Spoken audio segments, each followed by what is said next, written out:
Bueno, una vez que ya vimos lo que es la tercera ley de la termodinámica, donde permite calcular las entropías absolutas, ya que a 0 Kelvin la entropía es cero. Entonces, ¿cómo podemos hacer el cálculo de esas entropías absolutas? Bueno, normalmente se va a tomar este, pues la capacidad calorífica a presión constante. Es decir, se va a elegir hacer el cálculo a presión constante. Y el C con P pues se debe tener del sólido, del líquido y del gas. ¿Sí? A bajas temperaturas normalmente el C con P es difícil obtenerlo de forma experimental, por lo que se utilizan modelos matemáticos. En este caso, de 0 a 20 Kelvin, la ecuación que se utiliza es la ecuación de Debye. ¿Sí? Entonces, si ustedes ven los apéndices de los libros de físico-química, pues todos los datos están reportados a 298 Kelvin y una atmósfera. Entonces, como están reportados a 298 Kelvin y una atmósfera, para el cálculo de las entropías absolutas se pueden presentar tres casos. El primer caso es que la sustancia A sea un sólido. Entonces vamos a proponer que yo voy a tener la sustancia A de sólido de 0 Kelvin y una atmósfera donde la entropía es cero, a pues donde lo deseo reportar, que en este caso es 298 Kelvin y una atmósfera. ¿Sí? Sigue siendo sólido. Entonces, bajo estas condiciones, pues nos vamos a las fórmulas que hemos visto y pues sería un proceso isobárico. Entonces, el cambio de entropía pues sería desde 0 a 298 de C con P del sólido entre T de T. Sí, el cambio de entropía pues es la entropía a 298 menos la entropía a 0 Kelvin. Pero por hacer la tercera ley de la termodinámica, esto vale 0.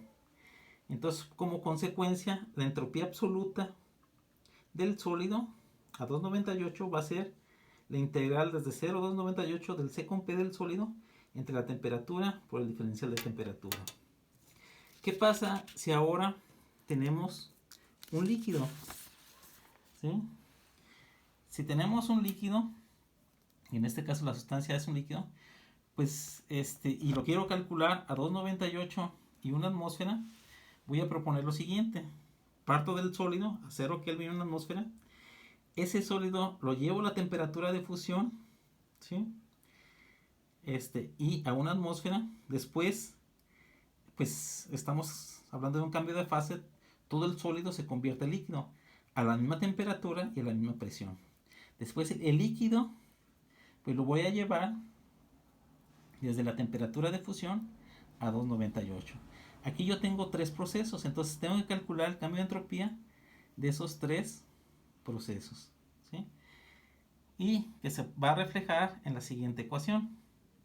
Entonces la entropía absoluta, o sea, recordando que la entropía a 0 Kelvin es 0, pues sería del primer proceso la integral de 0 a la temperatura de fusión del C con P del sólido entre la temperatura por dt, más el cambio de fase, que es el delta H de fusión entre la temperatura de fusión, más el tercer evento, que es el C con P de líquido entre la temperatura dt de la temperatura de fusión a 298.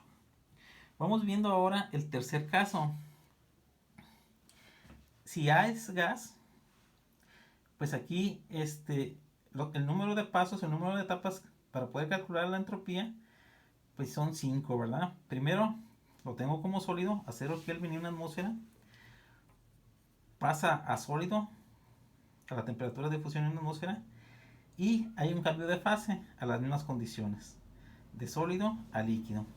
Después el líquido se va a calentar y se va a llevar a la temperatura de ebullición, ¿sí? Y ya lo tengo como líquido. Después, ahí va a haber el cambio de fase de líquido a gas, a las mismas condiciones, temperatura de ebullición y una atmósfera. ¿Sí? Acuérdense que es isotérmico isobárico. Y luego, pues ese gas ya lo voy a calentar hasta 298 y una atmósfera. Y entonces el cambio de entropía, pues es la suma de cada una de esas etapas, ¿no? ¿Sí? Que es, para la etapa 1, se cumple del sólido entre T de T. Para el cambio de fase de sólido a líquido, delta H de fusión entre la temperatura de fusión, más la integral de C de líquido entre T de T, de la temperatura de fusión a la temperatura de ebullición, más el cambio de fase de líquido a gas, que es el delta H de vaporización entre la temperatura de ebullición, y finalmente más la integral de la temperatura de ebullición a 298 del C con P del gas entre la temperatura por dt. Muchas gracias.